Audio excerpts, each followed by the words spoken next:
بسم اللہ الرحمن الرحیم۔ ناظرین، ایک دفعہ پھر آپ کا بھائی غلام فرید آپ کی خدمت میں حاضر ہے۔ اللہ کریم سے دعا ہے اللہ پاک مجھے سچ حق کہنے کی توفیق عطا فرمائے۔ ناظرین، اس وقت والدین پریشان ہیں اپنے بچوں کی وجہ سے، اور بچے پریشان ہیں اپنے والدین کی طرف سے، اور والدین بہت سارے لوگوں تک یہ پیغام پہنچاتے ہیں کہ ہماری کوئی عرض سننے والا ہو، کوئی حل نکالنے والا ہو، کہ ہمارے جو بچے ہیں وہ بہت اس وقت نافرمان ہیں، بدتمیز ہیں، اور ان کی جو تربیت ہم نے کی وہ ہمیں نظر نہیں آ رہی۔ تو اس کے لیے ایک بزرگ نے مجھے قصہ سنایا، بڑا ہی پیارا ہے، بڑا دلچسپ ہے۔ اپنے بچوں میں بیٹھ کے یہ بات سنانا، اس بندہ ناچیز کی یہ گفتگو سنانا، مجھے اس رب کریم پر بڑا بھروسہ ہے۔ میرے الفاظ کچھ نہیں ہیں، لیکن جب اس نے تاثیر ڈال دی، اس نے کرم کر دیا کہ شاید میری بات اتر جائے تیرے دل میں۔ ایک بزرگ نے مجھے قصہ سنایا، بڑا پیارا تھا، بڑا اس میں ٹیسٹ، لذت، یقین جانے جب میں نے سنا تو مجھے بڑی حیرانگی ہوئی کہ یار اتنا فرق ہوتا ہے والدین کی تربیت کا۔ ایک بندہ تھا، اس کے گھر جب اللہ نے رحمت کی، اس کی بیوی امید سے ہوئی تو جب آخری مراحل تھے اس کی ڈیلیوری کے، تو اس کے خامند نے کہا اچھا میں جاتا ہوں کام کاج پہ، تو یہ لیں پکڑے خرچہ، اور آپ پاس پڑوسی جو ان کو کہہ دینا تو وہ آپ کے ساتھ چلے جائیں گے۔ تو ظاہر ہے بیوی تو ہچکچائی، اس نے کہا کہ آپ میرے خامند ہیں، آپ سے زیادہ تو میرے قریب کوئی بھی نہیں ہے، میری آرزو سننے والا، میری تکلیف کو جو یہ سمجھنے والا اور تو کوئی ہو ہی نہیں سکتا، آپ ہی ہیں۔ تو اس نے کہا نہیں مجھے بڑے کام ضروری ہیں، میں نے جانا ہے، آپ مہربانی کریں۔ تو چلو وہ وقت گزرا، ایک بیٹا بھی اسی طرح ہوا، دوسرا بیٹا بھی اسی طرح ہوا کہ جب ولادت کا وقت نزدیک آیا تو والد صاحب جو وہ نکل گئے، اسی طرح جو روٹین بنی ہوئی تھی۔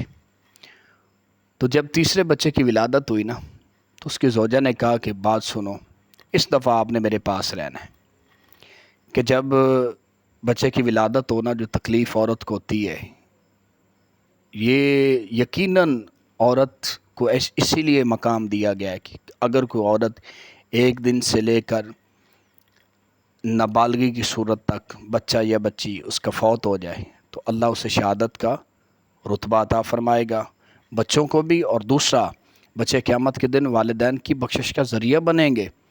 اور تیسرا یہ ہے کہ جس دن حمل ٹھہرتا ہے اور وہ عورت کو ہر قدم کے بدلے اللہ ایک نیکی دیتا ہے، دورانیہ ڈیلیوری اگر اس کی ڈیتھ ہو جاتی تو اللہ اس کو شہادت کا رتبہ عطا فرمائے گا، اور بھی بہت ساری اللہ نے عورتوں کو عزت عطا فرمائی ہے۔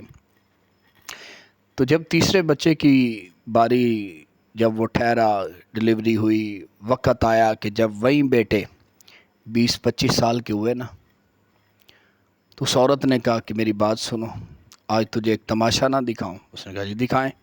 اس نے کہا آپ اندر چھپ جائیں۔ وہ چھپ گئے۔ اب وہ جو پہلے 2 بچے تھے جن کی ولادت کے وقت ان کے والد نہیں تھے، ان کو والدہ نے بلایا، اور جیسے عورتیں مکر کرتی ہیں گھر میں، آل دوائی ڈالتی ہیں، شور شرابہ کرتی ہیں، اسی طرح اس نے کیا۔ تو ظاہر بچے تھے، وہ بڑی تڑپ کر رکھنے کے، اماں جان ہوا کیا ہے؟ کہتے بیٹا کیا آپ کو بتاؤں، کیا آپ کے والد جو ہے اس نے میرے ساتھ بڑا ظلم کیا ہے، اس نے مجھے مارا ہے، مار مار کے مجھے یوں کر دیا ہے، فلاں کر دیا ہے۔ تو ان دونوں نے وہ گھر سے کسی نے کلاڑی اٹھا لی، کسی نے ڈنڈا اٹھا لیا۔ انہوں نے کدھر گئے؟ عورت نے کہا ابھی باہر نکلا ہے اب کا پاپا۔ انہوں نے کہا آج اسے دیکھ لیتے ہیں۔ اماں تو روک ابھی اس کا جو سر تن سے جدا کر کے لاتے ہیں، آپ کیوں پریشان ہیں؟ تو آگے سے وہیں بچہ آ رہا ہے جس کی ولادت کے وقت اس کا والد تھا۔ اس نے جب دونوں بھائیوں کو غصے میں دیکھا، ایک نے کلاڑی اٹھائی، ایک نے ڈنڈا اٹھایا، تو وہ پریشان ہو گیا۔ اس نے کہا کدھر جا رہے بھائی؟ اس نے کہا یار تجھے نہیں پتا، وہ جو ہے ہمارا باپ، اس نے آج ماں کو بڑا مارا ہے، بڑا مارا ہے، اسے بڑی ذلت رسوائی کا سامنا ہوا ہے، تو ہماری ماں ہے۔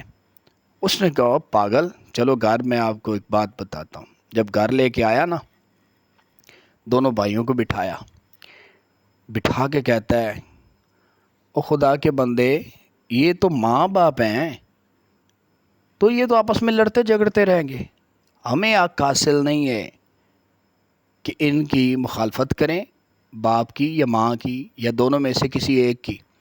ہمارے اوپر اللہ اور اس کے رسول نے صرف فرض کر دیا ہے کہ آپ ان کی خدمت کریں، ان کے ساتھ صلہ رحمی کریں اور ان کی دعائیں لیں۔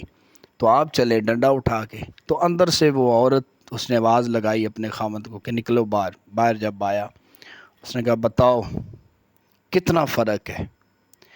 تو اس قصے سے ہمیں یہ پتہ چلا کہ والد کا اپنے بچوں کے اوپر تربیت، نگرانی اور بہت کچھ، یہ اس وقت بڑی ضرورت ہے۔ آج دیکھتے نہیں آپ واقعات کہ باپ کو بچوں نے قتل کر دیا، بچے جو ہے نا وہ باپ کے نافرمان ہو گئے، انہوں نے جیل کروا دی، انہوں نے فلاں کروا دیا۔ تو اس کے پس پشت والد کا بہت بڑا ہاتھ ہے۔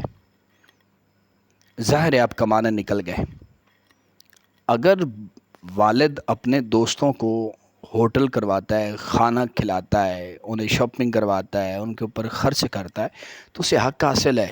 سب سے زیادہ دوست اس کے بیٹے اور بیٹیاں ہیں۔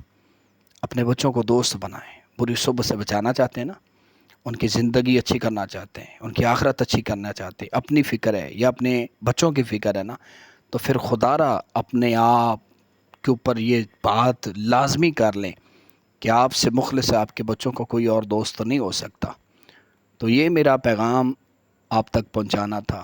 یہ ضرور اپنے بچوں میں بیٹھ کے نا ایک دفعہ اس بندہ ناچیز کے یہ الفاظ سنانا۔ اور جو میری بہنیں شادی شدہ ہیں، جن کے بچے ہیں، خدا نہ میں آپ کے آگے نا ہاتھ جوڑ کے عرض کرتا ہوں کہ آپ اپنے بچوں پہ رحم کر جائیں۔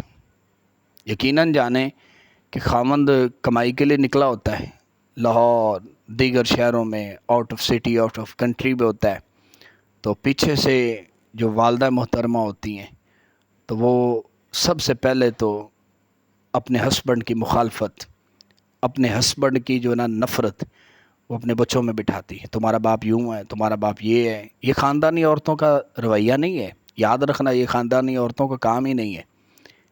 جن کے ماں باپ اچھے ہیں نا، وہ عورتیں جب گھر میں داخل ہو جاتی ہیں نا رخصتی کے وقت، اپنے گھر سے نکل کر اپنے خامد کے گھر آ جاتی ہیں، تو پھر وہ عہد کر لیتی ہیں کہ یہاں ہماری ڈولی آئی تو جنازہ جانا ہے۔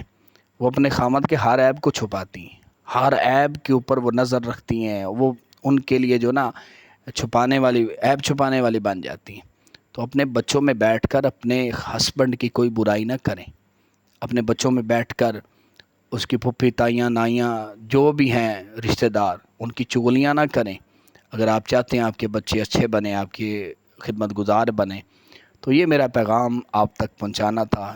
اگر آپ کو اچھا لگا ہو تو کمنٹس میں بتائیے، اس میں اگر کمی بیشی ہو گئی تو مجھے ضرور بتانا، تاکہ میں آئندہ آنے والی ویڈیو کے اندر ان چیزوں کو جو ہے نا وہ کمی کروں اور مزید اس سے اچھی اچھی چیزیں آپ کی طرف لے کے آؤں۔